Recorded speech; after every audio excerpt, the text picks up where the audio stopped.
Ladies and gentlemen, welcome to one of our favourite podcast episode formats. Today I've got a very special guest, Akash Vaghela from R&T Fitness. Akash and I have known each other about 7 or 8 years. I started off doing my body transformation with Akash. We then became friends. He became in the property entrepreneur mix, used those blueprints to build his business. I then sat on the R&T board for 4 or 5 years. And then most recently, we've just been really, really good friends. Ultimate high performer, achieved the money, built the business, now lives the dream in Dubai. And we're going to go six rounds with something that I've never tried. And we'll see how this goes. So, Akash. Boredom. Boredom. I actually wrote down in my journal this morning, for next year is basically create the time to be bored, because I find I never allow myself to get bored. What about you? And how are you going to do that? I think it's creating the space and then avoiding distraction. You know that saying about all of man's problems would be solved if one could sit in a room on their own for an hour in silence. I get 3 or 4 minutes in and I'm like, I check my phone. I'll flick through a book. I'll do whatever. So I think probably a degree of discipline. I think create the space, a lot of unwiring bad habits and addiction. You've got much better at this in the last few months in your chapter. Yeah, I've gotten better at it, but still a massive struggle. One thing I've been thinking about with the context of boredom, and I think I texted you this the other day. I said, so what games are you interested in playing at the moment? Because I realized I was going through the day and yeah, I was like getting some stuff done. I was kind of going along with the day. And then I realized I've not actually experienced this before. Like there's a sense of boredom that was kicking in. And I didn't really know how to deal with it. And that's probably similar sort of stage you're at. What's on the other side of boredom? Uh, Feeling comfortable in yourself. Like peace or... Yeah, potentially. I remember when I lived at the White House in Nottingham, and I remember I used to sit there with a cup of tea and think, I'm just going to sit and drink a cup of tea and not do anything. And I still haven't successfully done it, I don't think. Not that I've been trying for 7 years, but I just have not graduated to that level of peace, self-actualization yet. I'm still very, when I'm not doing anything, in my head, I'm doing everything. Well, the quote that I was sharing with you the other day was like, if you can't be, you're going to destroy yourself in doing. And that rings in my head a lot because I've spent pretty much all my life just doing. You know, we met up yesterday on a Wednesday, and you know, it's probably one of the most relaxed Wednesdays I've had in a long time. You know, no kids, no work, and this morning, you know, we spent a few hours just watching the sea or the river, and that's very unusual for me to do and actually do without constantly checking my phone or thinking about work, journaling, creating ideas, and actually just trying to like enjoy the experience. Yeah, the irony is we got like halfway through a cup of tea and I had my laptop out. Yeah. We were like at like 6 o'clock in the morning, sitting in the Well, that was you. Speak for yourself. beautiful Yeah? sunrise. Yeah, exactly. I mean, that's the irony.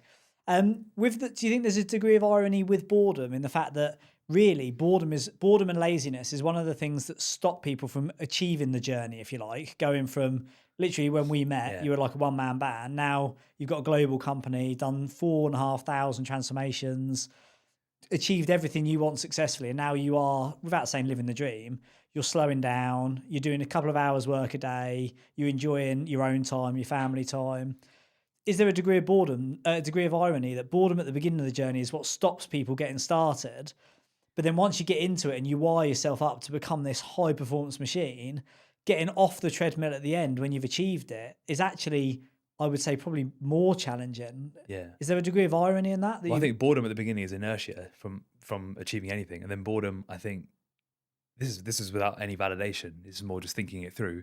Is I think you've got to almost learn how to live with it again in order to get to the next level of success, which is very ironic because at the beginning it stops you from achieving anything, whereas it might be the thing that allows you to get to the next level of whatever that success looks like, which I think becomes redefined as a result of it. And why is there a desire for boredom at the top of the mountain? Is there a desire for it? Well, my question was why is there, but the wider question is there? I think it happens naturally because I think what it is we find the thing that has got us to the top of the mountain. We start to find that boring, or we find the idea of achievement boring because we may have achieved a lot of stuff. So nothing really fills Do you us. think boring is the right word there to manage people's No, it's expectation not, when no. they get to the top and they get the pot of gold and it's not champagne and roses? Like, what is that feeling consistently? The awards, the recognition, Probably like emptiness. yeah, Nothing. anticlimax, Nothing, meaningless, emptiness. And then there's an element of like, okay, well, if that didn't work, then what is it? and you know the answer isn't jumping into another thing, which we've done as well before. Well, I've definitely done. Because that's a trap, right? Is That's a you false you economy. open up time, and then you've got this extra boredom or areas of like nothing's really happening. So what do? You start new things, and then you end up with more workload. You end up with more stress, and then you kind of defeat the purpose because you're just doing the same thing over and over again, but in a different vehicle. And the purpose of then getting to the top and realizing that, because both of us have done it the last 2 or 3 years, we've got to the top, created the space, and then created, we won't drop any product or business names, various things that we've then gone off on. And you get 2 or 3 weeks into it and you're like, I've just done it again. I've just completely Well, thrown myself in you the called me mix. out on that. Do you remember that when the last one? Why I didn't you created, call me out on it this year? Well, I did technically on one of them. Did you? Okay, fine. Or maybe it was maybe I told someone else. Yeah, you did. Yeah. But you called me out on it when I set up this new thing, and you said, "Well, isn't it the same exact business that you're currently running with a different name? Like, are you finding it exciting?" And I was like, "Yeah, I'm finding it exciting, but I think I only found the beginning bit exciting, and then I realized the workload is exactly the same, just under a different brand name." But at the start of the year, my therapist told me that one of the things I need to work on is this 15 minutes a day of doing nothing, right? And he said to me, my nervous system's so wired up from years and years of just cranking that it doesn't know how to do anything. It doesn't have to do nothing and actually embrace boredom. And I can't believe how many times I procrastinate on doing that 15 minutes. Even most days I procrastinate on doing it. I'm like, I'll do it when I have more time, which is ironic, right? But it's literally just 15 minutes of doing nothing. And yet there's this feeling of like, not I don't know if time wasted is the right word, or if it's more just discomfort of just having 15 minutes yourself. Yeah, And that's feeling harder and harder. I think the nervous system thing's a key thing because I've definitely experienced that in the last year and a half. And now I'm trying to come off it. And I had like all sorts of tests done and consultancy and stuff like that for the sort of come down and sort of coming back to reality. There's even the extreme where they say people die from retiring because what happens is, I don't know the scientific bit, but broadly, their blood pressure or their stress levels reduce, their heart actually shrinks or swells, and it can cause them to have a heart attack because they've gone from being at red line for 20, 30, 40, 50 years, and then they step down. I think one of mine is my nervous system. I think my nervous system's been so wired to operate that now actually it needs enough space. And when you look at recharging from burnout, you feel better after a long weekend sometimes. Yeah. But when you look at it, a real recovery from a long-term significant burnout, when we're talking about years or decades, is actually like 12 to 24 months. It's like, it's a long time to then to actually do a full rehab. And I think if we don't embrace that boring period of our life, and I think boring is a very loaded word, isn't it? You think of boring, you think like getting to the top of the mountain is boring. People might hear that and think that doesn't make any sense.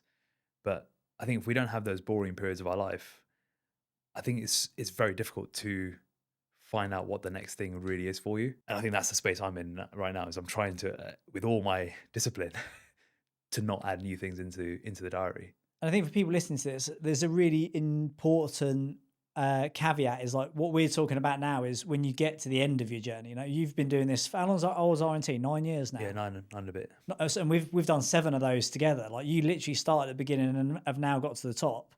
We're not encouraging people until people get to that top. This is of no use. What do you think the top? What do you think the top actually means? Because everyone has got a different definition of the top. Yeah, I think it's when you get to a point. So this is a really, really good question because I've thought about it a lot, and I have a real conflict and challenge mentoring people because I have to try and mentor people where they are, not where I am, and that's that's the biggest challenge you'll have as a mentor. Like I learned that 15 years ago when I started doing teaching, but I think the biggest challenge is everybody's got a different finish line or checkpoint, if you like, and I would say from my experience, it's either where you outwork your self-worth. So like you get to a point where actually you've proven to yourself you are as good as it gets. You know, we talked last night about you just become the successful one in your group of mates. And it's not like you're better than everyone else. It's like he's the good looking one. He's the corporate. He's the funny one. He's the successful one. And you just own that badge and it becomes something of nothing. It's not life and death and it's not even significant anymore. For other people, I think it's, and for me specifically, was when you get to a point where getting the accolades, the success, the money, the awards have a diminishing return, and you get to a point, you put loads of work in, and getting anything back is worth nothing, and you think this is no longer the reward is no longer worth the work. And when you get there, if you're wired the same way we are, like physiologically, it's impossible for us to carry on doing it we have to change tack because our body and our mind won't let us. But I think over a long enough period of time, so everyone will get off at their train stop, and different people have different I think stops. getting off is a privilege because a lot of people don't. They fall off or they get taken off, or they stay on. The worst, stay on until the end, and don't get And we know them. We've seen them. You know, it's famous people you see, and they're chasing things that don't exist. Or the worse, they end up in that stratosphere of the new rat race where, you know, people are making £1 million a year, spending 1.1 million, and they're more broke than someone earning 25 grand a year working part time who's spending 22 grand. Yeah, bonkers. Next one. Would you want your children to live like you? And a wider conversation around parenthood and having kids. What part of parenthood? We'll start off with the first bit. Yeah. Would I want my kids to live like me? I think there's many aspects of it, many aspects of my life I would like to pass down. So I think the idea of not living the typical life is something I would hope gets passed down to my kids. And I don't live a crazy life, but it's not the typical corporate life where, you know, you work 9 to 5 for X amount of years and then you just live for the weekend. I think we've talked a lot about lifestyle design over the years and how much thought goes into it, but almost there's got to be a degree of acceptance as well with what you desire in that lifestyle design to then actually go and live it. So I would hope that they grow up and take on that aspect of you can design the life that you want and go and get it. Would I want them to live in the mind that I've had over the last sort of 10, 15, 20 years? I don't know. I think I don't have any regrets on anything I've done, and I don't think I'd want it any other way. I think you can only come out, we can only have these kind of conversations now because of everything else. Otherwise, you would not have gone on that journey of going up the mountain, right? So from that perspective, I'd rather them be high performers as opposed to not be high performers. But yeah, that's probably where I'm thinking about it right now. What about you? I think it's a really interesting question because I stuck in ChatGPT some ideas and I read that and I thought, do you know what? I have no idea what the answer would be. And I deliberately didn't consider it because I thought that's the whole point of this conversation. My immediate thoughts is, inspired by what you've said, the concept of intentional living, I think is something that I would, if I had another gift to give to the world, it would be teaching life by design as a standard. So everyone grows up knowing that life is a book and every chapter has a title, and starting each year, not with like a New Year's Eve resolution at 10 o'clock in the morning when you got a hangover on New Year's Day, spending 2 or 3 months towards the end of the year really thinking about what they want, like we do on Property Entrepreneur. I say intentional living. I would advocate to anyone who is open to it, 100%. I think that's phenomenal. I think, would I want my kids to, or in this case, my child, to live the life that I live or have led? I think if they were that way inclined, 100%, like we're that way inclined, and I don't regret a day of it. I don't regret the burnouts. I don't regret the personal challenges. I don't regret the missed birthdays, opportunities, because it's a buzz, right? It's like we met up yesterday or whatever time it was. Every hour that we've been awake, we've talked about, and we're not the most sociable or extroverted people. We've talked end to end about the journey, business, personal development, life, the soul. I think that journey of discovery, which includes high performance, if they're that way inclined, I would recommend it to anyone. If they're not, I would say I wouldn't encourage them at all. I wouldn't want to force Harper to be entrepreneurial. I wouldn't she's got her own little egg business now where she collects the eggs, washes them, puts them in the honesty box, collects the money, and she's sort of starting to understand it, and you can see the excitement, and that's fun. You mean your egg business? Yeah, my egg business. You force her into. Yeah, so I wouldn't like force it. I'd make that. I'd open the door and see if she walks through it. But there's other things that I would like. The analogy I always use in my head is when my brother had kids and he was bringing kids up, the amount of sacrifice I saw him make, because his kids are like 8 years, so they're 7 years younger than Harper.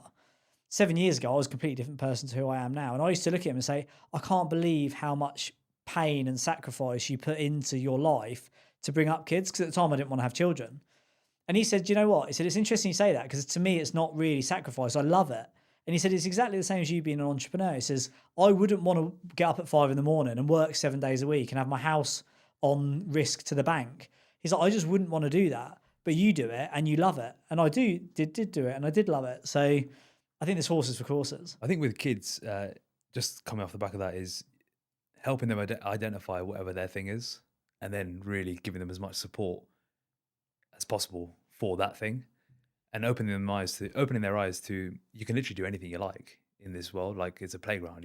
You can be whatever you want to be and do whatever you want to do, and helping them sort of navigate that and find what their thing is as early as possible. I think that's the best thing we can do. What things have you experienced that you'd like your kid on that journey? What things have you experienced that you'd like your children to experience? I mean, I'd love them to be into physical fitness like I am. Like that always excites me. If you know, if Sia wants to go for a little jog or take a scooter while I'm jogging, or the other day she was picking up kettlebells at my parents' house, and she's like, "Daddy, look how strong I am," because she knows she knows Daddy has muscles. She's like, "Look how strong I am." She picked up this kettlebell. So, like, would I love her to do physical fitness? Like, of course, but you know, my wife always reminds me of, like, she might not be interested in it, and that's okay as well. So, you know, that's probably a big part of it. You know, would I love her to be into business? Of course, like, that's just what we love, right? So, but I don't want to project my own preferences onto her. What bits of the journey would you not want them to experience? Well, one thing I think about a lot at the moment is how much of the personal development journey can we teach kids at a young age, and would it make a difference or not? So would it make a difference teaching a kid around managing anxiety or managing social comparison or envy, or just the different challenges that you discipline experience? or planning your week, being organized, managing money. Exactly. But there's those practical elements, and then also the sort of personal development, the mental health elements. And how much of that, if you teach them early, would that make an impact? Like, or is it just something they have to go through regardless? But there's no real there's no A/B test, because we've never had that, right? We had to learn all these things in our late teens, 20s, mostly 20s, right? But I wonder how much of a difference it would have made if we learned how to manage anxiety, for example, when you're 5.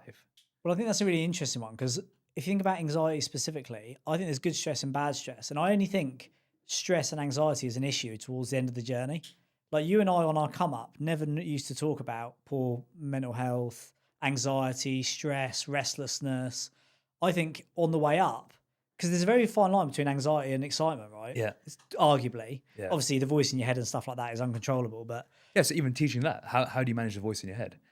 Who is the voice in your head? Like, is it real? Is it just noise? Like, I think how do you manage your voice in your head? The downside of it comes as a result of burnout, overworking, pressure, stress. But I think everyone experiences a voice in their head, regardless of if they're a high performer or not.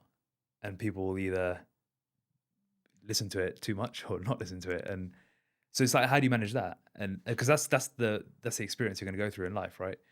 And at a young age, they haven't developed too much of an ego, right? Not an ego in like a bravado sense, but just an ego in terms of personality. So how much can you teach of managing all of that, so that when things do arise, they're like, oh yeah, this is what Daddy told me. Or do you just have to learn as you go through life? Like, I don't know the answer to that, but that's something I think about often. How much of it do you think is nature and nurture? When you look at your kids or our kids, and you look at us, how much of it were we gifted with, if you like, and how much of it have we taught? I think a lot of it is nature, and then nurture is like cultivating what nature's already given you towards a certain way. Like, I look at me and my sister, we're very different people, and yet we've come from the same parents, and our nurturing was pretty similar. Quite a few of my friends have got 2 kids, and they're very different characters. Like, one might be really intelligent and sharp, and the other one might be a little bit slower to pick things up. One might be really boisterous, and the other one's really quiet. Yeah, we're like 2 sides of the same coin. So we've got the exact same nurturing, very similar childhood, if not identical, and yet we're so different. So it just shows that there's something inbuilt in our DNA that's clearly nature at play. Last minute, becoming a father and having children, what impact has that had to you as an individual business person, views? As a business owner, I don't think it's made any difference in terms of, I don't think it's impacted business in any way. That's a fear that often I had at the beginning, and I don't know if you had the same. I find I enjoy my work now. I've got a child. I think it's made me prioritize better. Yeah, I find because I have 3 priorities. I only used to have work, Now I have work, my family, and me. Yeah. All of a sudden, work is enjoyable, whereas before it was just I just worked 12 hours a day, 7 days a week. Yeah. And then it gives you something else outside of yourself. It just stops you thinking about yourself as much, right? Like you said, no, before it was just you and your work, right? And now you've got two other people that rely on you. Yeah, and a responsibility. Like it definitely gives me. Yeah, It hasn't given me wider- like a why, so to speak. I know some dads have like, it's all for my kids. I don't really, that's not really me. For me, it's more just another responsibility as opposed to I'm doing everything for my kids. That's never been my thing. Naval says, if you want to understand the meaning of life, just have a child. Do you feel like it's closed that gap for you, or is that still like an open question? I don't know if having a child solves all of it. I think maybe it solves a little bit of it, but not the whole thing. I think it's bonkers. I look at Harper all the time. I'll say to Sav, I say, where on earth did she come from? Like, Yeah. it blows my mind that over the last 2.5 years, a baby has grown and continues to grow. And what's wild is you don't have any. You feed them and you put them to sleep, etc. But everything's just nature just doing its thing, right? They're just developing into humans. Yeah, when we were talking yesterday, and I think when you look at the pillars of what they get, like Sav looks after Harper like pretty much exclusively during the day, and she'll teach her everything: counting, speaking, reading books.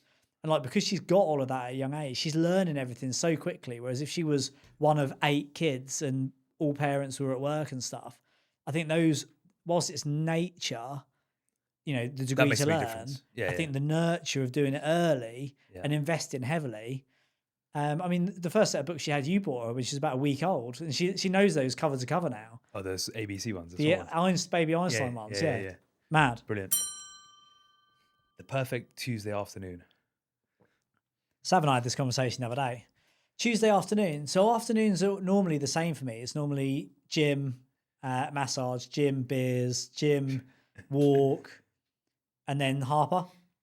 So my afternoons are pretty regimented. My perfect day really is I get up, I walk to the restaurant that I go to for breakfast every day, have my breakfast there, work there for maybe an hour and a half, breakfast at 11, and then I'll walk to the barbers or I'll walk to the gym or I'll walk to get a massage.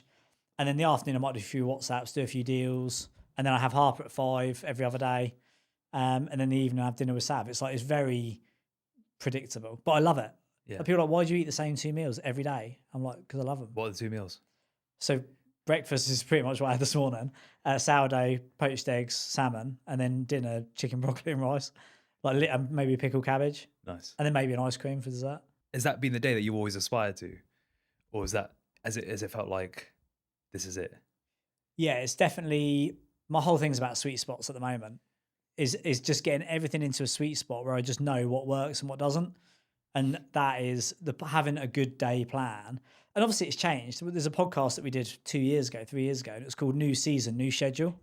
And like in the winter, when there's not really much to do outside, I would work, get loads of work done. Whereas in the summer, I don't really want to be at a laptop for more than maybe an hour in the morning because I want to be out and about, getting steps in. Just being out in the sun, going to the gym, sitting in a pub garden, sitting in my own garden, doing stuff in the garden, doing phone calls, doing WhatsApps. I don't want to be sitting nowadays I wouldn't anyway, but even back in the day when I lived on the narrowboat, during the day I'd be cruising the boat. What was the conversation you had with Sav about this? We were doing like a Talking Hearts dinner date night, and we were just talking, and she said about what's my perfect day, and she said get up, walk to the restaurant that I go to, have breakfast, do some work, go for a massage, go to the gym, go for a couple of beers, have Harper, and then an early night. And what's your state of mind during these days? Like, do you feel relaxed? Do you feel like a sense of this is my perfect day, or do you feel what is your state of mind? Well, in one breath, I'm completely anti-optimization now. Like the idea of everything's got to be dialed in. Yeah. I've come off the back of that, and I've talked about that a lot recently, so I won't go back over it. But equally, the sweet spot is I like lots of different things. We went for a run this morning. I like to go for a run, but I don't want to run a half marathon. Yeah. I like to have a beer, but I don't like to be hungover. I like to have a massage, but I only need one a week. Like I sort of am finding the bits that I like, and I am boring. I do like routine. I like predictability. I'm nowhere near as spontaneous as I used to be. I'm just happy doing what I do. So, and would you say the perfect day that you have now is what you always wanted it to be, or do you think it's just kind of fell into place and you're like, oh, this is it? No, because my perfect day back in the day when I was like beast mode, changed. Okay, fine. would have been wake up at 4:45, be at my laptop by 5, grind, go and get some steps, come back, grind. Okay, so like perfectly optimized and scheduled and structured and Well, we used to compare Calendar diaries, Tetris. right? Yeah. Beast mode calendar every single second of the day, and I used to pride myself on it. yeah. My PA or EA used to say like laugh because I'd have a shower in there, and I'm like, why is that even funny? I'm like, I've got to have a shower at some point. Pack my bag. But then to be fair, that's all stuff still in my diary now, but not in my calendar. I pride myself now on having a clear calendar and a full bank account. Empty calendar, full bank account. That's like Canada are pretty busy when I looked at it earlier. yeah, but you said that, but then I said to you, what's actually in it? 2 days with you at the lodge. Yeah, That's yeah. not hard work. Yeah. A podcast now. This is fun. Then I've got half this evening. Tomorrow I'm taking Sav to buy a new car, and then we're going out for dinner afterwards. There's stuff in there. I'm always busy. Like, I'm not sitting around looking for the meaning of life all day, every day. I'm bang, bang, bang. But I like to do my laptop stuff in the morning, on my phone in the afternoon, and just freedom of choice. You said like, why don't you, my tasks? You said, oh, that's a load of tasks to do. Yeah. Why don't you just put them in your calendar? I can't think of anything worse than having a task. Time for it. Yeah, At 11:15, I've got. When to do you think you this made that task. switch?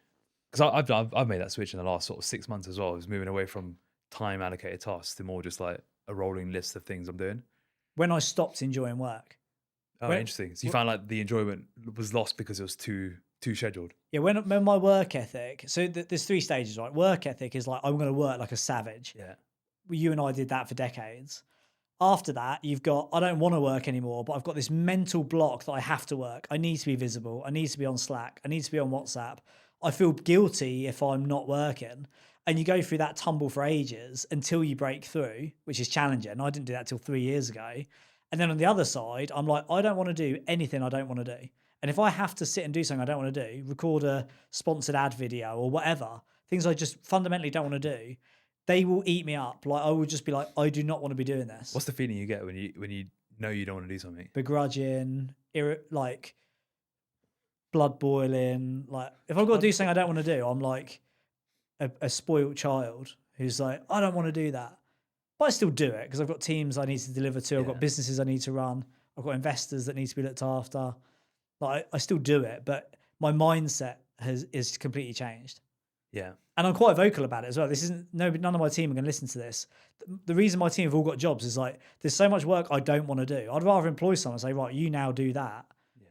Do you think everyone's everyone will end up working like that at some point in their journey, or do you think there's certain personality types that like to be more unscheduled and unstructured, and others, no matter where they are on that journey, will always be militantly disciplined? I'd say at chairman level, where you genuinely want to be making like millions of pounds a year in net, and you don't want to be involved in any day to day, you've got to be so militant. Like we talked about it this morning. Like the only thing that's harder than doing loads is doing little. Yeah. And like if you've got, I'm chairman of like 8 different businesses. They're all doing multi-million deals, revenues, fundraisers, whatever. I've got to make sure each of those teams are dancing to a beat within a framework, but it doesn't involve me being involved in them, sort of things. It's like I want that. I want that sort of structure. So for me, that works, and you can't let it slide. Yeah, that makes sense. Whereas if you're in the thick of it and you're not organised, but I've always been like that. If you go through my calendar for the last 5 years, 10 years, it's always been basic but like militant. What do you think the calendar will look like in 5 years' time?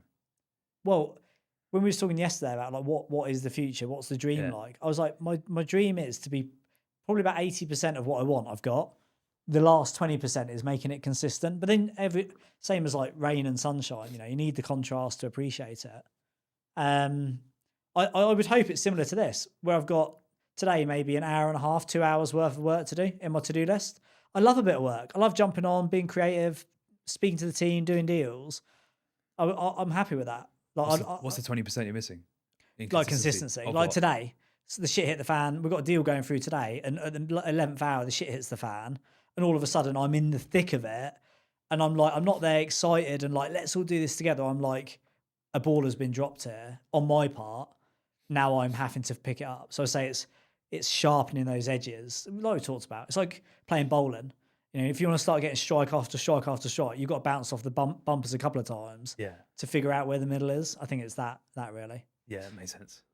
Well, I'm going to try something I've never tried before. So let's see how this goes. I wouldn't try this. I probably wouldn't try this with a few. I said, put in ChatGPT, give me like the best questions to do with my candid friend. Because I know you and I speak very transparently. And I genuinely haven't read these either, but they're going to be quite like borderline. So we'll see how it goes. This is a rapid fire round. And I've got a number of them. We'll just see how it goes. So the first one is no sitting on the fence. You got 2 options and you got to pick one immediately. Like basically, do you want to keep it or get rid of it? Or what do you prefer? What do you hate? Money or love? Money. Yeah, I'll probably say the same. Sex or sleep? Sleep. Yes, 100%. Marriage or lifelong partnership without marriage? Well, that doesn't really work for you. Yeah, lifelong partnership. Interesting. Because that suggests that it's lifelong, whereas marriage could, in that context anyway, marriage could be done in a couple of years. Yeah, fair. I suppose I'm more framing it like I'm not married, but I am in what I'd like to have as a long-term partnership. I just thought it was different because you were married. Talent or work ethic? Talent. Freedom or security? Freedom. Interesting. Intelligence or emotional intelligence? Intelligence. 100%. Forgive infidelity or end it? Forgive infidelity or end it? End it. It's got to be like forgive your missus cheating on you or end it. End it. 100%. Live to 100 or die at 75 in perfect health? Die at 75, perfect health. Yeah, I've thought about that a few times. Like the idea of getting to 110, 120 and like dragging myself through, I'm not sure that would. Well, I've got like 2 grandmas at the moment who are deteriorating in front of me, and it's quite sobering to see their quality of life, and it's just deteriorating, and it makes me think. Like my grandma says, like she often just says, like, I hope it doesn't last too long, right? And I'm almost like, yeah, I probably agree with you, because I don't want her to go through another 5 years of this, just medications and constantly at the doctors and hospitals, and it's quite so like that's the reality for a lot of old people now. Is yeah, people are living longer, but how many of them are living well for longer? It's very few. Yeah, it's like that whole thing of like years in your life or life in your years sort of thing, isn't it? Know when you'll die or how you'll die. When? Oh, I think it's such a tough one. Why? I think it just gives a deadline for the whole thing. I don't think I'd want to know. I think when the whole thing's over. I think I'd rather know I think how. you live differently. I think you live with more urgency if you knew exactly when you're going to die. Whereas how you die, it doesn't matter. You're going to go anyway. I've always had that urgency. Like I feel like I need to get it done. I don't know where I've got to be or whatever. I always feel like I've got to get somewhere. But I think you'd act very differently if you knew exactly when you're going to die. Let's say, you're turning 40 this year. Let's say you knew you were going to die at 44. I think it'd just be a very different experience. Or even 54, even just mentally knowing. Like knowing someone like you'd probably have a countdown going on. Yeah, but I have considered it. And I think actually the whole nervous system, burnout, peace, like that, until we get that sorted, we won't have an appreciation for that. I don't think I would react a huge amount different. I think I'm very like present and sort of just enjoying the day. Anyway, be respected or be loved. Be respected. Yeah, I'd probably say the same. They're quite masculine, feminine balances there, I think. Yeah, I noticed that. Not round 2. So this is overrated or underrated. Marriage. Overrated. Yeah, I think it's probably not necessarily overrated. I would say it's a good marriage is very underrated. So if the reason why I'm saying overrated, just the I said married, and I was tune in, Channing. Yeah. But the previous answer was also long. I think what I'm trying to get at is like a really good relationship is where it's at, whether you're married or not. I mean, I'm married and I'm very happily married, but I think whether we're married or not, I don't think makes a difference to our relationship. I think this adds an element of security to the whole relationship, but I think that's the key. Because I know the logic of find someone and get married is overrated because everyone gets married. You see the amount of people who are not happy. Yeah. Divorce rate is like 50%. What we were talking about yesterday is like I can't believe so many people I know at the moment and are getting divorced 3 years after getting married. I think how did it go so wrong so quickly? Yeah, and I think that's where it's perhaps underrated in a capacity of people aren't considering the commitment. Yeah, exactly. And it's just part of the process, right? University. Overrated. Yeah, so I would have said underrated when I was younger. Like, I think it was a huge beneficial experience and I just would have recommended it to everyone. Now it's so expensive and obviously what we're seeing in the market at the minute. So what's interesting is when I was at university, after a year I was done. I was itching to get out. I just felt like I was wasting my time there. Yeah, I loved it. I mean, I made roots in Nottingham and started my business, but yeah, I loved it. Therapy. Underrated. Yeah, I'd say underrated. Not that I've got huge experience with it, but I know you have. Social media. Overrated. Overrated. I deleted it the day Harper was born, and I've never used it since. I'd like never actively been on it and thought this is great. It was just another addiction I didn't need. Having children. Underrated. Yeah, I'd say There's a lot of people that don't want kids now, and I think they're making a mistake. Haven't had kids. They don't want kids now. There's a lot of Yeah. anti having kids now. When we talk about the human journey, I think it's part of the human journey. It's Yeah. like now that I've done it, I feel like completely content. It's the only big question mark I had over my life. Do I, don't I? And I wasn't going to. And now I have. I feel like I've completed a cycle that I was like trying to do. Money. Underrated. Yeah, definitely. Religion. I think it's overrated. Oh, see, what is that? Yeah. I think religion is. I think religion is something people hold on to as a way of like hope and, should I do this? Should I not do this? But I think if you think about what religion is trying to say at its very, very root, they're all the same, right? They're all roads lead to the same path, and they've just got different ways of getting there. But I don't think that's how people follow religion. I think people use religion to guide how they live, not really at what it was meant to be in the first place. Well, that's why I think it's underrated, because I think it's like a set of rules and practices, regardless of what religion you follow, obviously excluding extremism, but even I would put like spirituality into the category of religion. Yeah, okay, fine. Yeah. I think it's underrated in the fact that everybody needs, and a lot of people need an answer. If you've got a degree of self-awareness, you need a reason why, a set of laws and rules to follow. I think it's underrated in that capacity. Porn. Overrated. Yeah, 100%. Cosmetic surgery. Overrated. Working from home. Underrated. I'd say overrated. You say underrated. Yeah, I love it. Yeah, you and I do, but I think that's one of the reasons we're quite antisocial. There's a lot of studies coming out in the minute about why people are. Did you listen to any of the new? What's his name? Scott. No, I've not heard anything. Forget what his name is. There's lots of stuff coming out now about the reason everyone is basically anxious and depressed is because they stay at home, they have 2D relationships. I think it depends. Maybe it depends on how you work from home. If you work from home, if you work a 9 to 5 from home, I think I can see how that's challenging. When I got tested for ADHD and it said, actually, no, I was just burnt out. And it said recommended things. It said socializing. It says like you don't engage that much with other people. There's like a few people that I talk to every day, yourself included. But I don't go out and socialize. Neither do you. Yeah. Like the idea of going out and socializing, but that's not a new thing either, is it? No. But I do think working from home is reclusive rather than sort of like. Yeah, but I couldn't imagine anything worse than having an office you have to go to every day. Oh yeah, even for my team, like I just think they love the flexibility, and if you've got a small team and you can control it, it's a huge upside. Retirement. Overrated. 100%. Fame. Oh come on. Overrated. Yeah, without a doubt. Like nobody wants to be famous. No one wants to be rich and famous. Everyone wants to be wealthy and anonymous. Last one. Agree or disagree? Everyone has a price.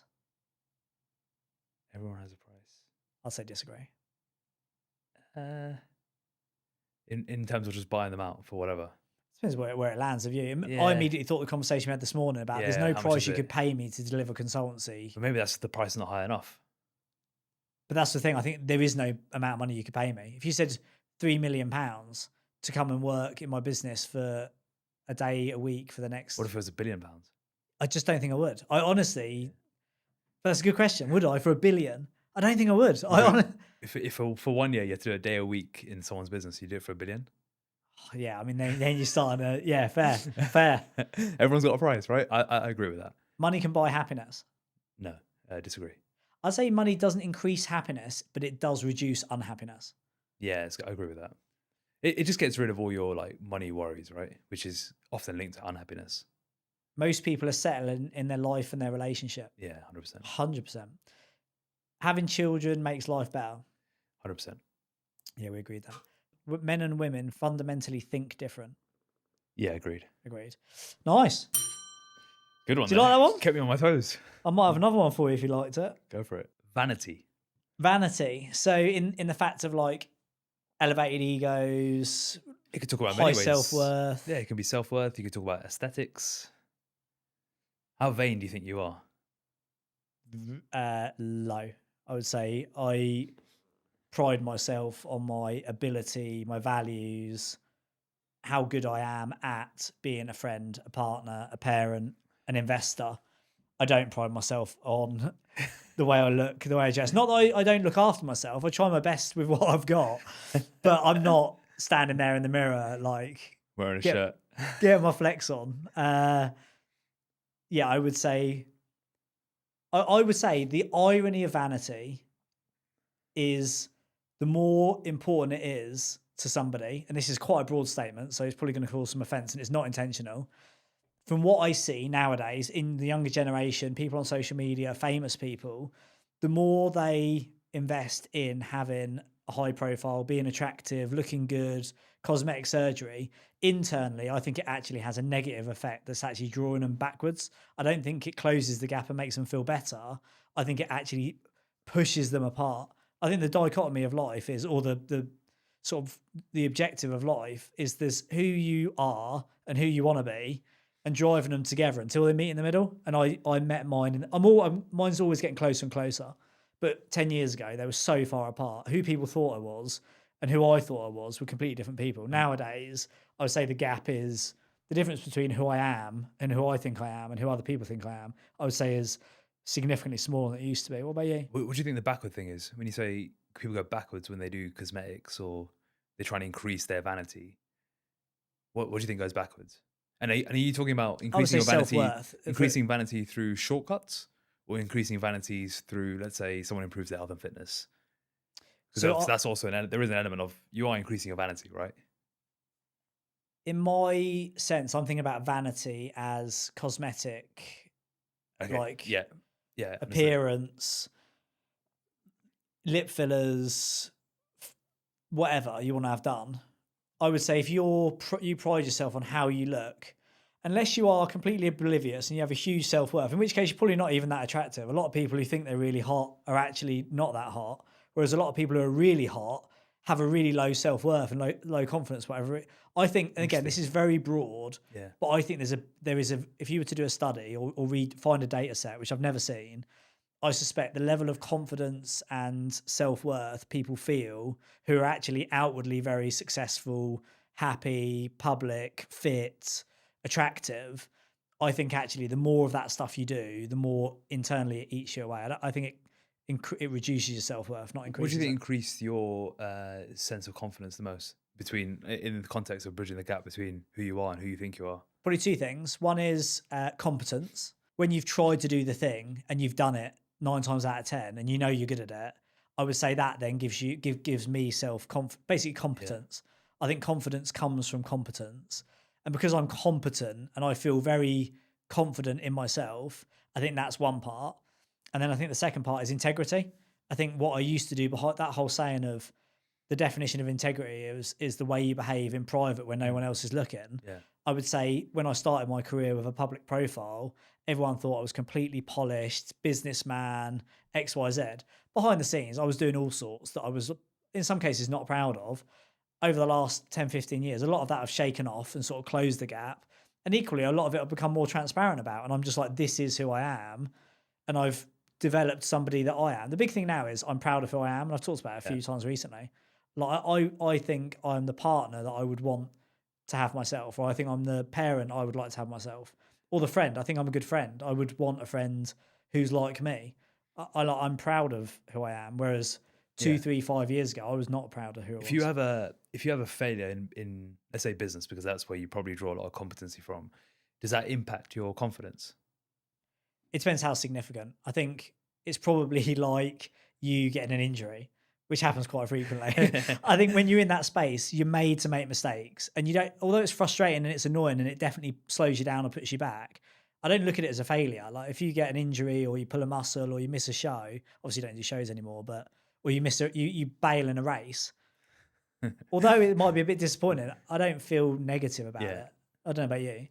No, I'd say for a long time, I think I drew my confidence from whatever the latest thing I'd done was, like whatever my latest achievement was, whether it was physical fitness related or in business, it was always around like, it was completely tied to that. So if it was good, my confidence was high, and if it wasn't, then I'd be not unconfident, but I'd be unsure. I'd have that slight sense of doubt.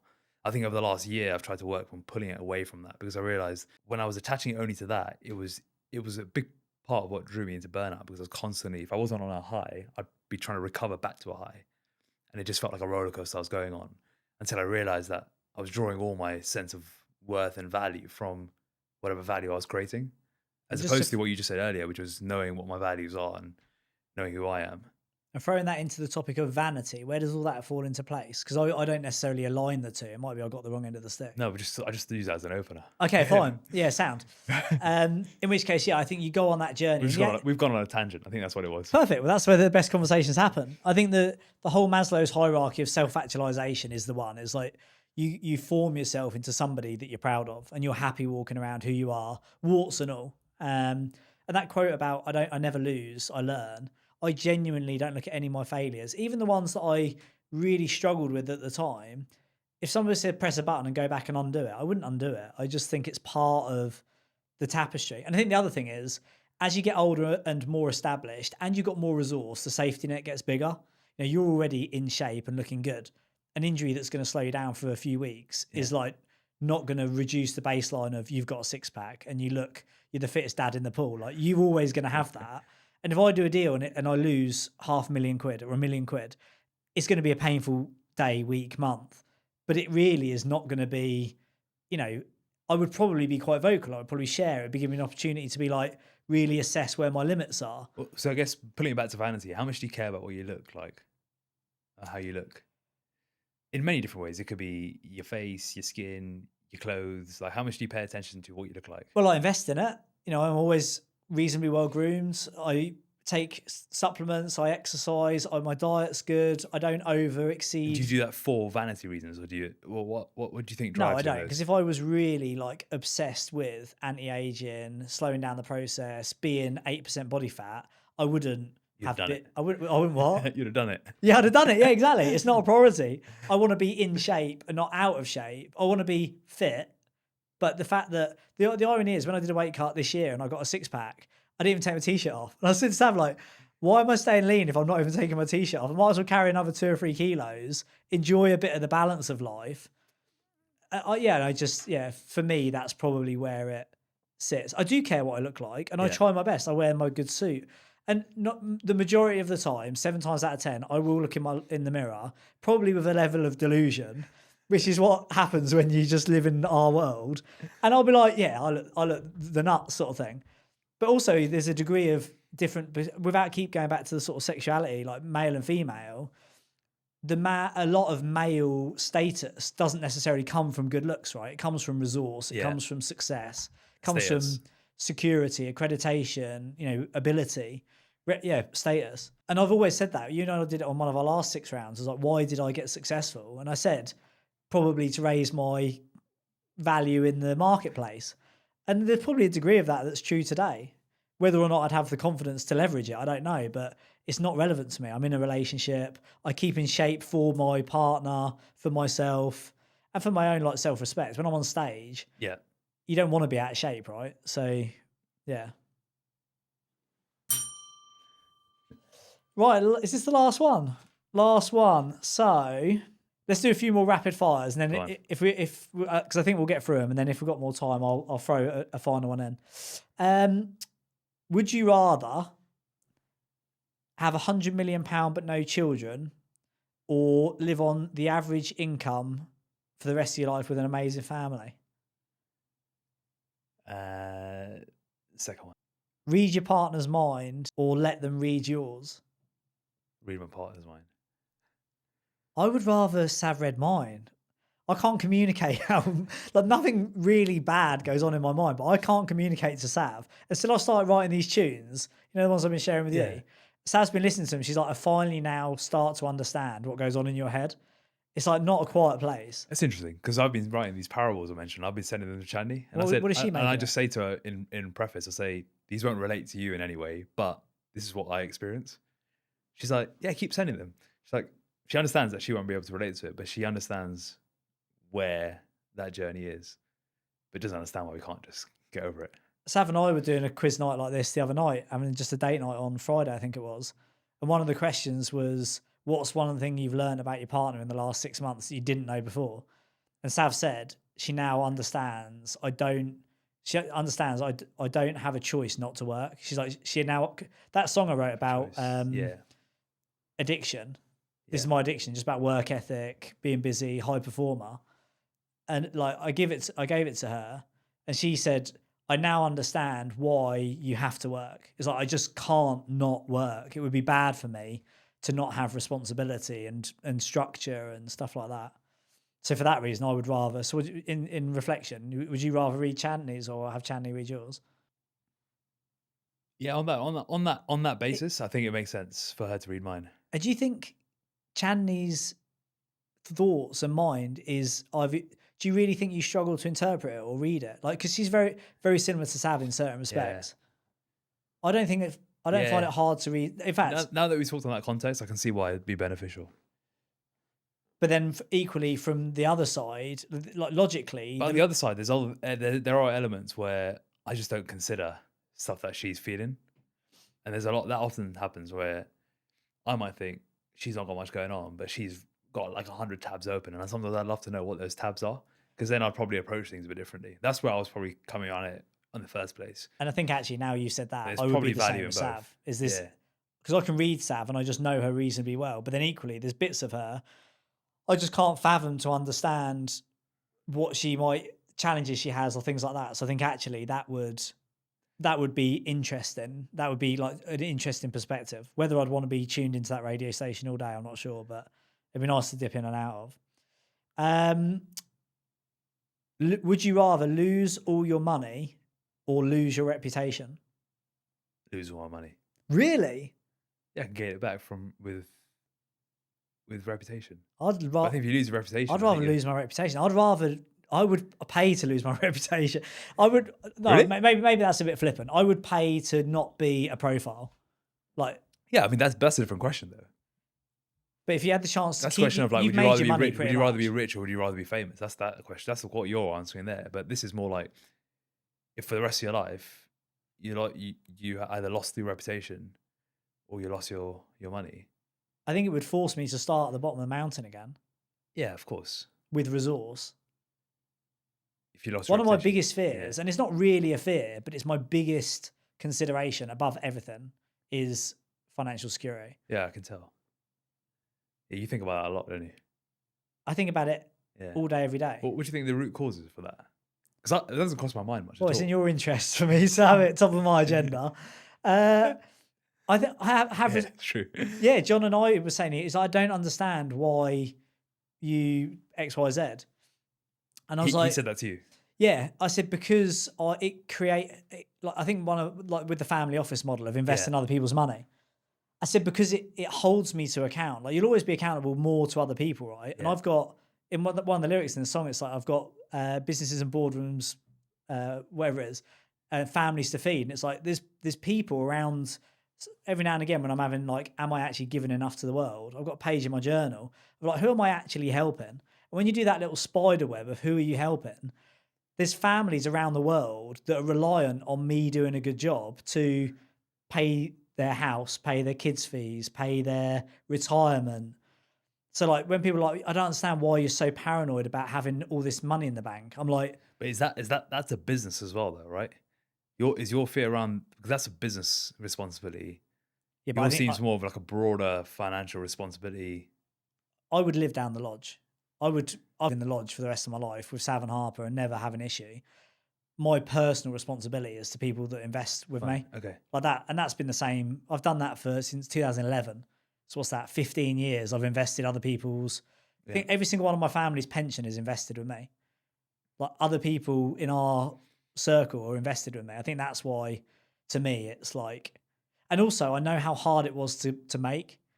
Like I think to go and do it again, I probably could, and I probably would do it a lot quicker. I would definitely do it a lot quicker and easier, but I just wouldn't want to. I just don't have any desire to at this stage of the game to do it again. Would you rather know every lie your partner has ever told up to now, or never know another one in the future?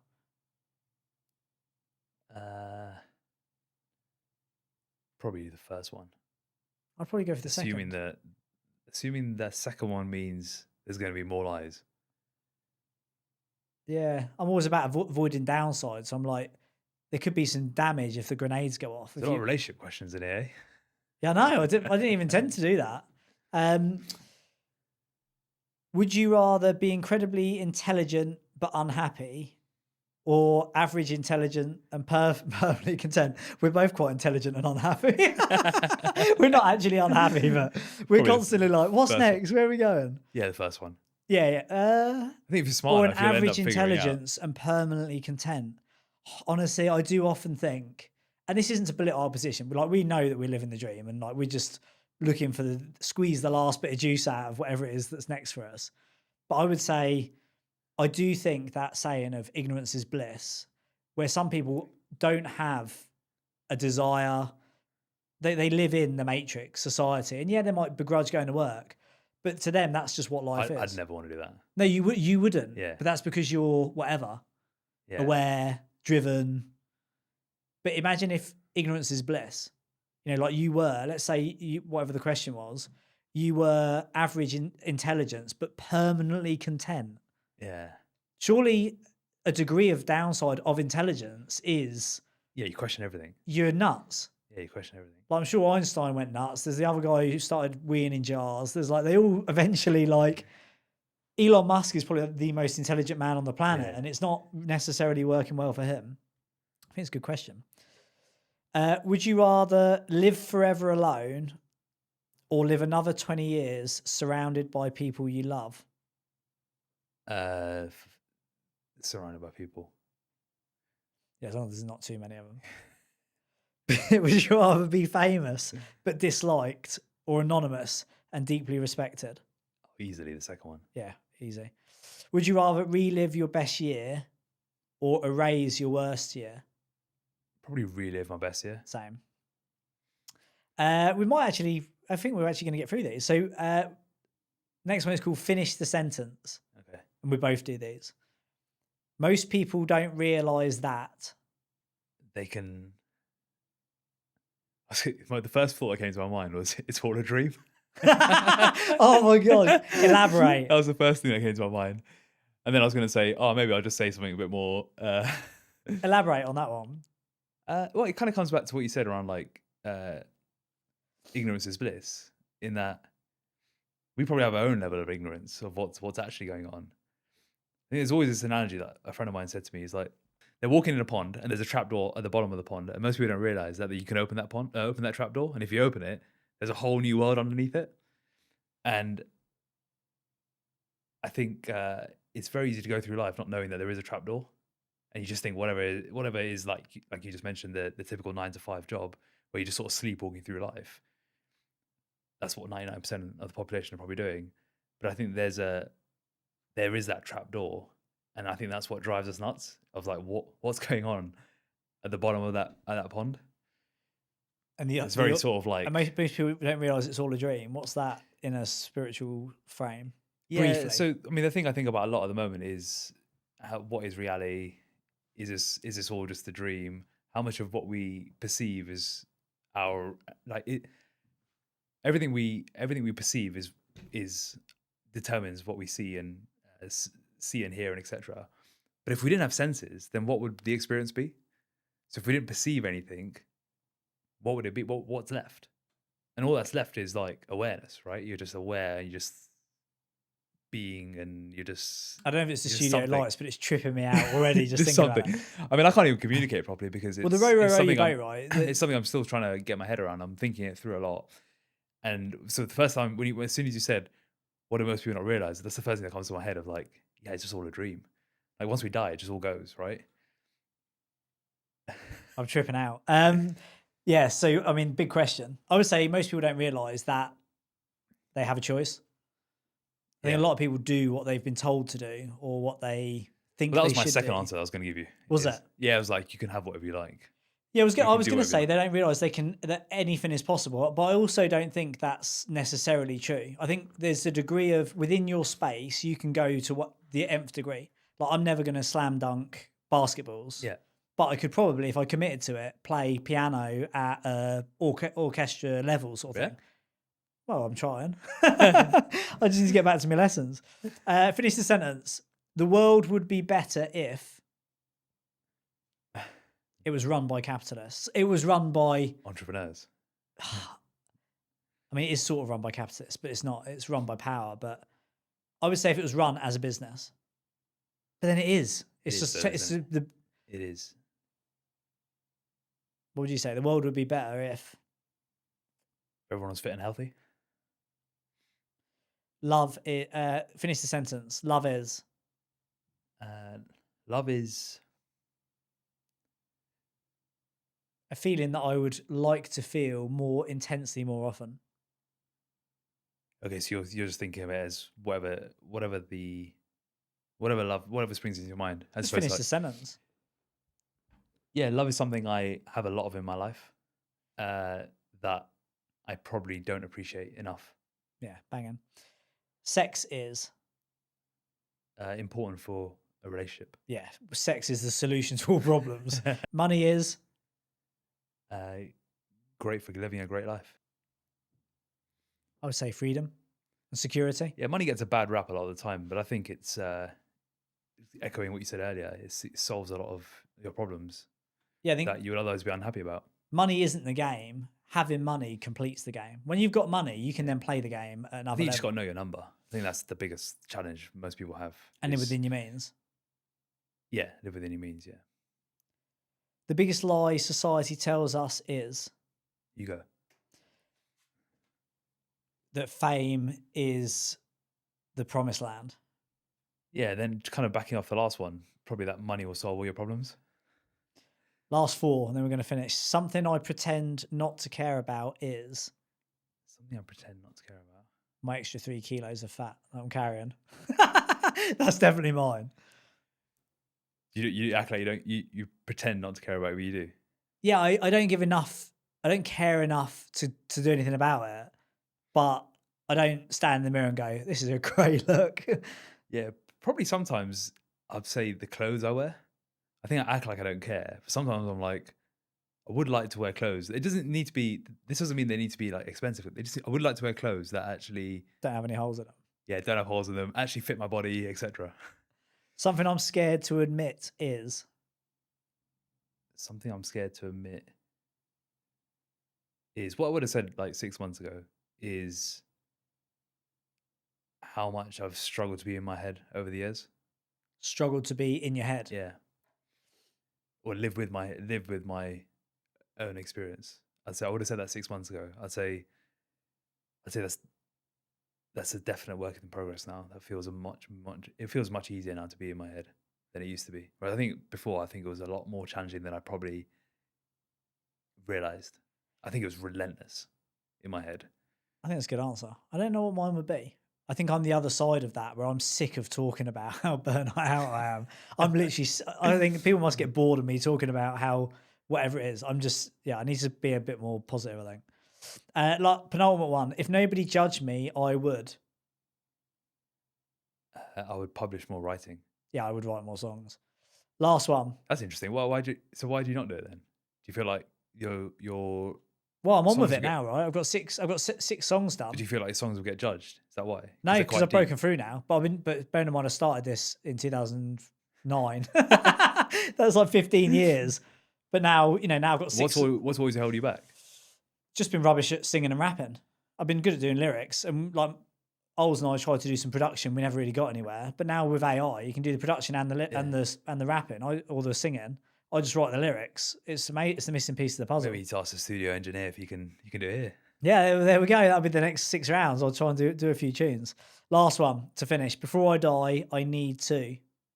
I was gonna say wake up from the dream. Yeah, I was gonna say like find out the meaning of life. That's the first thing that came to my head. Before I die, I need to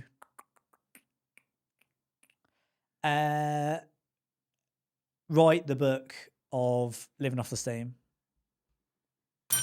Akash Vaghela, 6 rounds. Nicely done.